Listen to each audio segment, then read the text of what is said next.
The slap came while I was still holding the serving spoon. My cheek burned.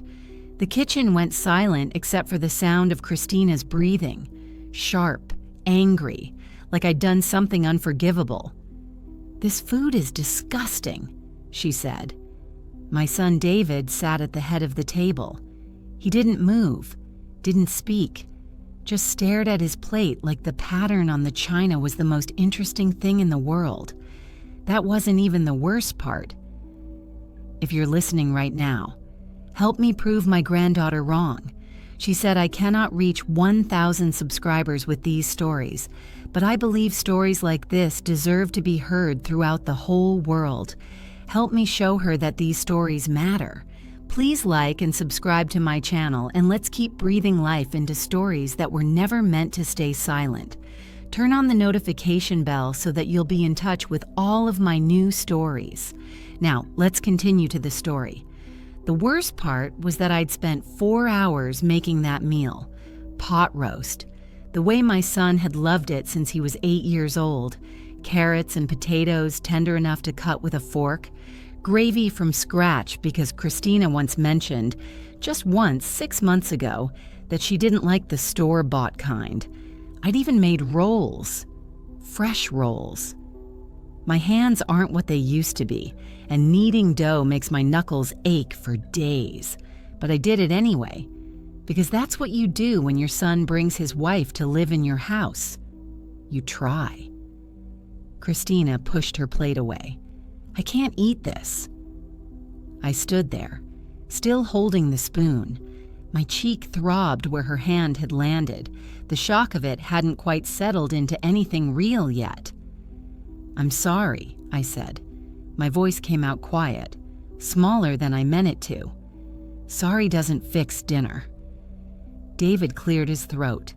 I looked at him, really looked at him, waiting for him to say something, anything. He picked up his fork, started eating, like nothing had happened. I went to bed that night with my cheeks still burning, not from the pain, that had faded, but from the shame of it. I'm 71 years old. I raised 2 children by myself after my husband died. I worked double shifts at the hospital for 15 years. I bought this house with money I saved from every paycheck, every overtime hour, every holiday I worked instead of spending with my kids. And my daughter-in-law had just slapped me in my own kitchen over pot roast. I lay in the dark and listened to them laughing in the living room. Christina's voice carried through the walls, high and bright, like nothing had happened, like she hadn't just put her hands on me. I thought about going downstairs, saying something, standing up for myself, but I didn't. I stayed quiet. The next morning, Christina was waiting for me in the kitchen. I'd woken up early like I always do, made coffee, started breakfast. She came in wearing one of those silk robes that cost more than my monthly grocery budget. Her hair was perfect even though she'd just gotten out of bed. "We need to talk," she said. I set down the spatula. "Okay, this house is a mess." I looked around. The dishes from last night were done. The counters were clean. I'd even swept the floor before I started breakfast. I cleaned. "You call this clean?" She ran her finger along the windowsill above the sink, held it up. "Look at this dust." There was a thin line of gray on her fingertip. "I'll get it," I said. "You should have gotten it already." She crossed her arms. "I can't live like this. If you're going to stay here, you need to keep this place spotless.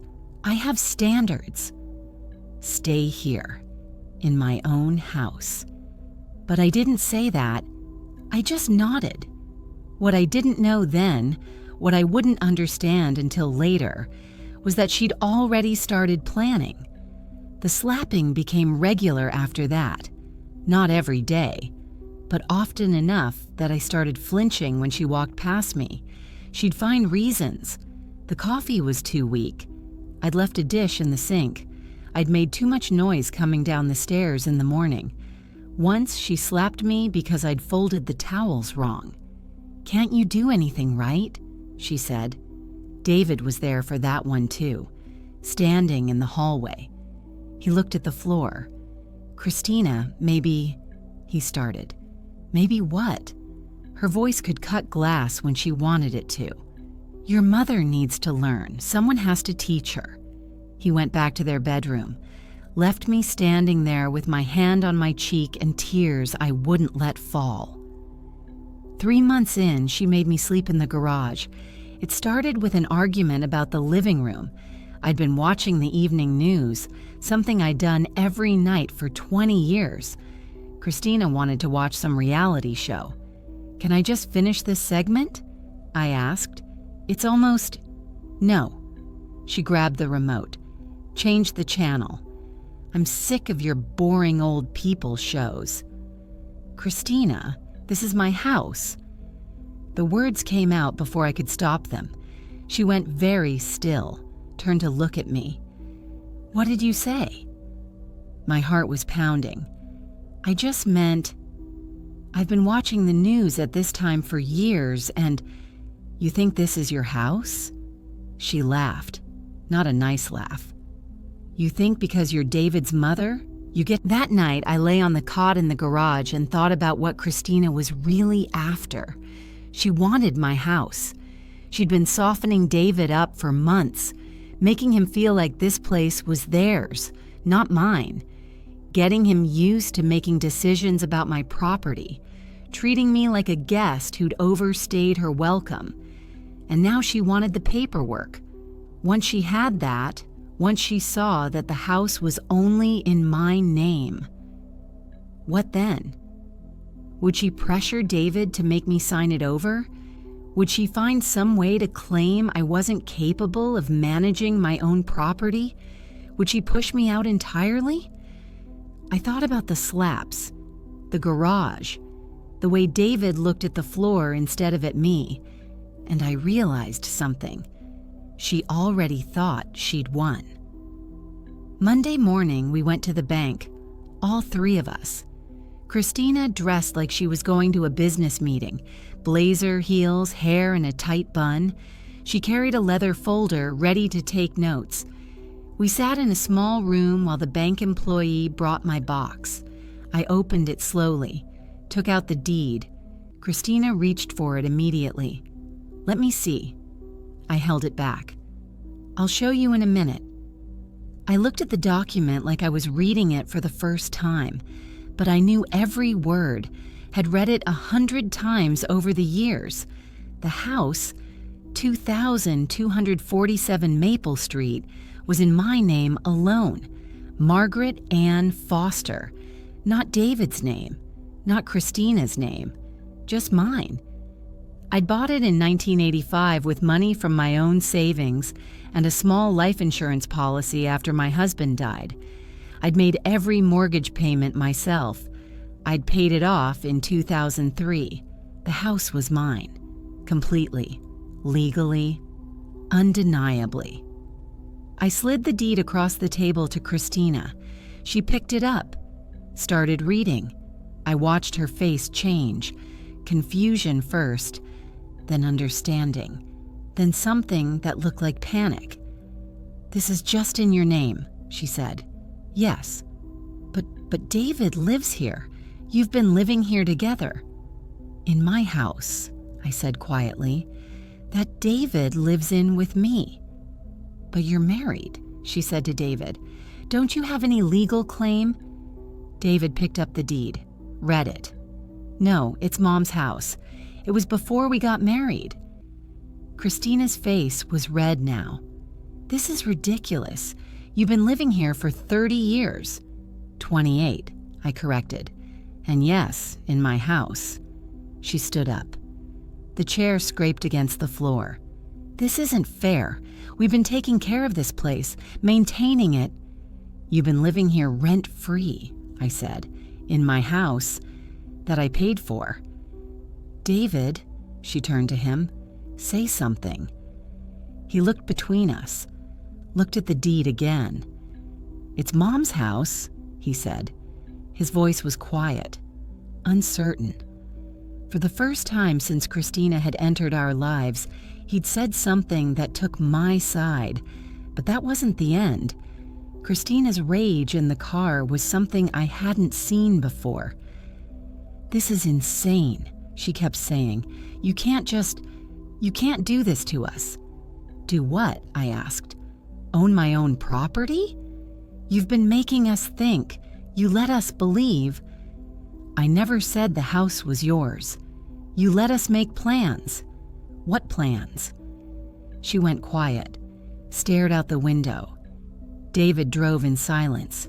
His hands were tight on the steering wheel. When we got home, Christina went straight to their bedroom, slammed the door. I stood in the kitchen, still wearing my coat.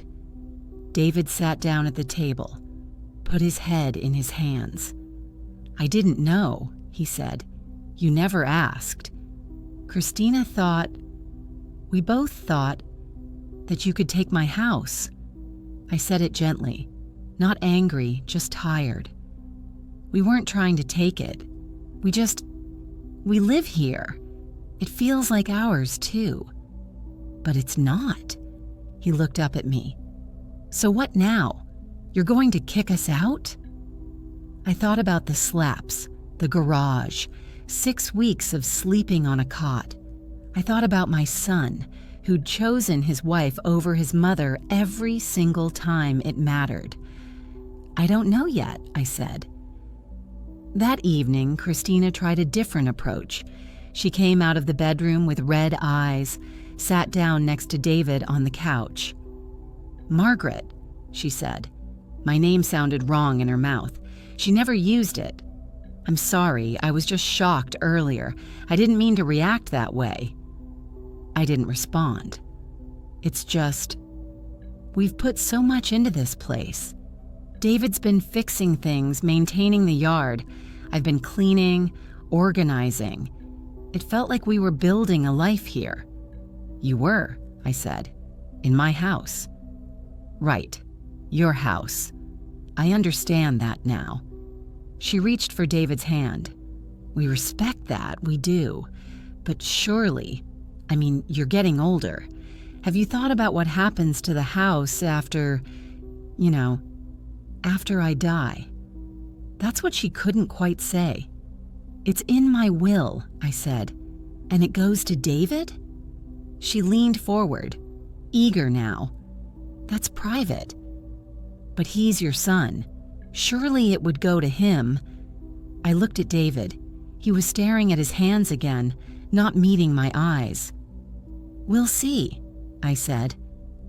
The question everyone asks when I tell them about this, and yes, I've told a few people, mostly at church, mostly women who understand, is why I didn't kick them out immediately, why I let them stay after everything.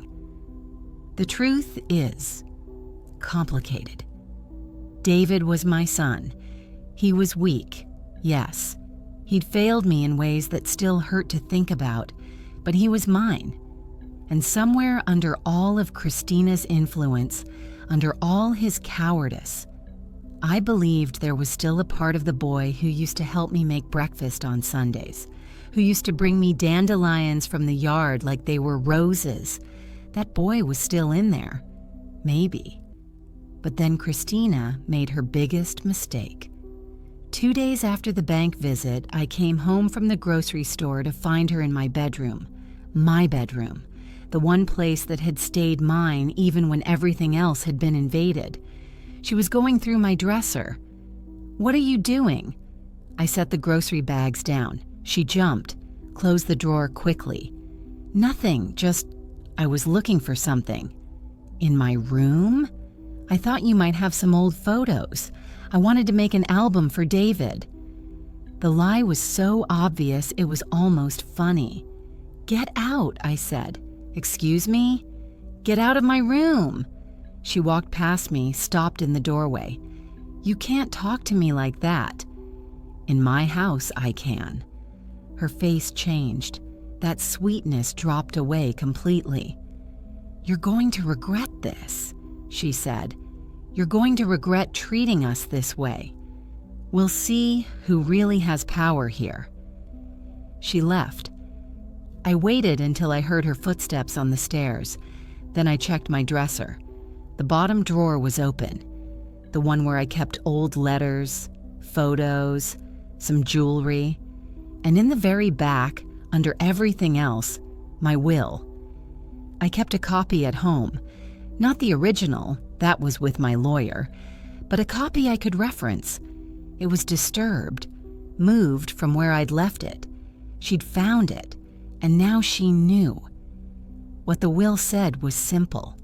Upon my death, the house would go to my daughter, Rebecca. Not David, Rebecca. My daughter, who lived in Colorado with her husband and 3 kids, who visited twice a year and called every Sunday, who'd never asked me for anything. Rebecca, who'd been horrified when I told her David and Christina had moved in, who'd offered to fly out and help me, who'd told me I didn't have to let them treat me this way. I'd changed the will 6 months ago, after the first time Christina slapped me, after David looked away, after I realized that my son had become someone I didn't recognize. The house would go to Rebecca, and there was a specific clause about David. He would receive nothing from my estate except some personal items, photos, my wedding ring, things with sentimental value, but no house, no money, nothing he could give to Christina. That night, all hell broke loose. Christina came into the kitchen while I was making dinner. David was behind her. "We need to talk," she said. I kept stirring the pot. "About what?" "About your will." I turned off the stove, looked at her. "You went through my things." "That's not the point." "That's exactly the point. You went into my bedroom and read my private documents." "I had a right to know." Her voice was rising. "We've been living here, taking care of you, and you're leaving everything to Rebecca." "Rebecca is my daughter." "David is your son." "David let you hit me," I said. The words came out quiet, flat. "Multiple times. He let you make me sleep in the garage. He chose you over me every single time you hurt me." David flinched. "So yes," I continued, "Rebecca gets the house." If you've been listening to this and something about it feels familiar, if you've ever been made to feel small in your own home, if you've ever stayed quiet when you should have spoken, I want you to know that you're not alone. Drop a comment below and tell me, have you ever had to stand up for yourself when no one else would? Because sometimes sharing these moments helps us understand we're not crazy for feeling hurt. Christina left that night, packed a bag, and walked out. "I'm going to my sister's," she said, "and I'm calling a lawyer. You haven't heard the end of this." She looked at David. "Are you coming?" He hesitated. For a moment, I thought he might actually choose me. Finally, after everything. But he didn't. "I'll stay here tonight," he said. "We can talk tomorrow." Her face hardened. "Fine, stay with her, but don't expect me to be here when you come to your senses." She left. The house was quiet. David and I stood in the kitchen, not looking at each other. "I'll make up the guest room," I said. "Mom, it's late. We're both tired." I walked past him, went upstairs, made up the guest bed with clean sheets, came back down. He was still standing in the same spot. "It's ready," I said. "Thank you." He went upstairs. I stood in the kitchen for a long time, looking at the pot on the stove, the dinner I'd been making that no one would eat now. I turned off all the lights, went to my room, lay down in my own bed for the first time in 6 weeks. The sheets felt strange, too soft, too wide. I didn't sleep. The next morning, David came downstairs early. I was already in the kitchen, already making coffee. Old habits. He sat at the table. "Mom, I need to apologize. Really apologize." I poured him a cup, set it in front of him, didn't say anything. "I was weak," he continued. "I let her control everything. I was afraid if I stood up to her, she'd leave. And now she has anyway." "Yeah." Silence. "I don't expect you to forgive me right away," he said. "Maybe not ever. But I want you to know. I see it now. How bad it got. How wrong it was." I sat down across from him. "You let her hit me, David." "I know. Not once. Multiple times. And you looked away." "I know. You made me sleep in the garage. I brought you blankets. That doesn't make it okay." My voice was harder than I meant it to be. "Blankets don't replace standing up for me. Pillows don't replace your voice when I needed you to defend me." He looked at his coffee. "You're right. You're my son. You were supposed to protect me. I'm sorry." The words felt hollow, insufficient, but they were all he had. Christina called a lawyer. She tried to contest the will, tried to claim that she and David had been caring for me and deserved compensation, tried to argue that David had an understanding with me about inheriting the house.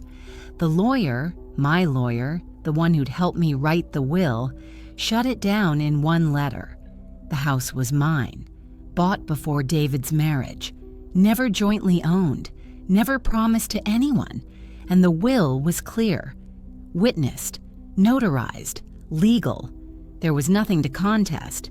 Christina also tried to file a claim for caretaking expenses, said she'd been maintaining the house and deserved reimbursement. My lawyer responded with bank statements showing that I'd paid for all utilities, all repairs, all maintenance. Christina and David had contributed nothing. They'd lived rent-free for 2 years. That claim died too. David stayed with me for 3 more weeks. He slept in the guest room, helped around the house, tried to make up for lost time, but it felt wrong, forced, like he was a stranger pretending to be my son. One morning, he came down with his suitcase. "I'm going to get an apartment," he said, "give you some space." "Okay." "Christina wants to try counseling, work on things." "Okay." He set his bag down. "Mom, I really am sorry. For all of it." I nodded. "I know you are. Can we rebuild this? Us?" I looked at him. My son. The boy I'd raised. The man who'd failed me. "Maybe," I said, "but it's going to take time." "I understand." He picked up his bag, walked to the door, stopped. "The house should be yours," he said. "I mean, it is yours, but it should stay yours. Rebecca deserves it more than I do. I hope you know I understand that now." Then he left. That was 4 months ago. David and Christina are still together, still in counseling. They live in a small apartment across town. He calls once a week, usually on Sundays. The conversations are short, surface level. "How are you?" "I'm fine." "How's work?" "It's good. Nothing deep, nothing real. Maybe that will change. Maybe it won't." Rebecca calls more often now. I told her everything that happened.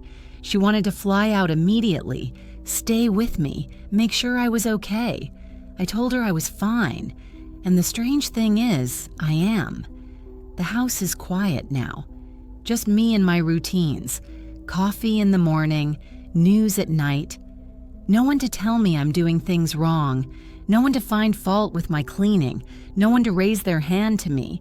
I sleep in my own bed, eat dinner at whatever time I want, watch whatever shows I choose. The house is mine again, really mine. I changed the locks 2 weeks after David moved out, not because I thought Christina would come back, though she might have tried, but because I wanted to.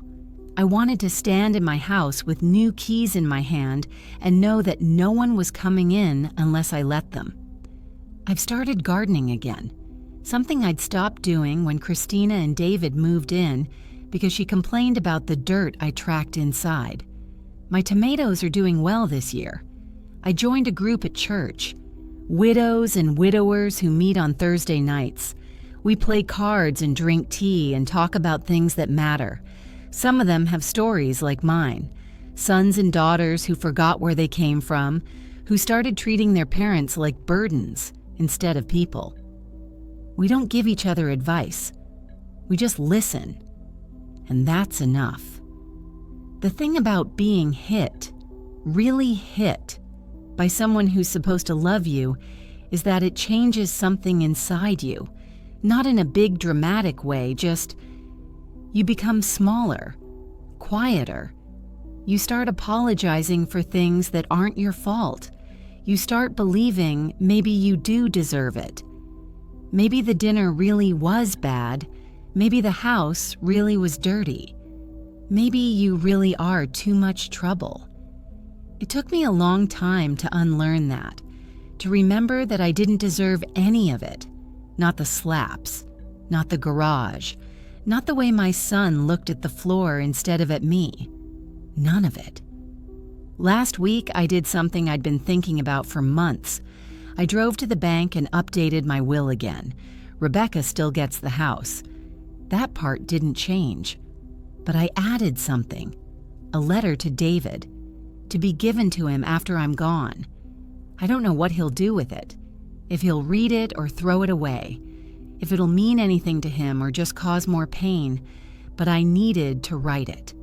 I needed to tell him that I forgave him, not because he deserved it, not because what he did was okay, but because carrying that anger around was making me into someone I didn't want to be, someone small and bitter and scared.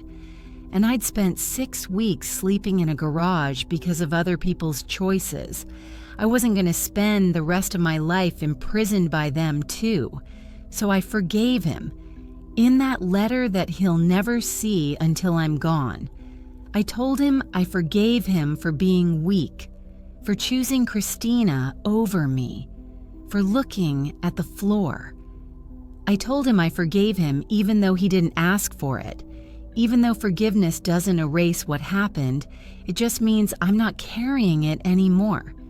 Sometimes I wonder what would have happened if I hadn't kept those documents at the bank, if I'd left them in the house where Christina could have gotten to them, if she'd had access to the deed, to my passwords, to everything.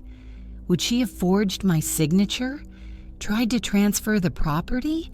I don't know, but I'm glad I didn't find out. That one small decision, keeping my important papers somewhere safe, turned out to be the thing that saved me. At the time, I'd done it for practical reasons. Protection from fire or theft. I didn't know I was protecting myself from my own family. The house is quiet tonight. I can hear the clock in the hallway, the refrigerator humming in the kitchen, the sound of cars passing outside. Normal sounds, safe sounds. I made pot roast for dinner, not because anyone asked me to, not because I was trying to prove anything, just because I wanted it. And it was good. Really good. I ate it slowly, at my own table, in my own house. No one criticized it. If you've stayed with me through this whole thing, thank you. Thank you for listening. Thank you for being here. If this resonated with you, if you've experienced something similar, or if you know someone who has, please share your story in the comments. Sometimes just knowing we're not alone makes all the difference. And if you want to help me prove my granddaughter wrong about reaching those 1,000 subscribers, please hit that subscribe button. Turn on the notification bell. Share this with someone who might need to hear it. These stories matter. Your story matters. And silence should never be the price we pay for peace. Thank you for listening. This is Grandma Helen, and I'll see you in the next one.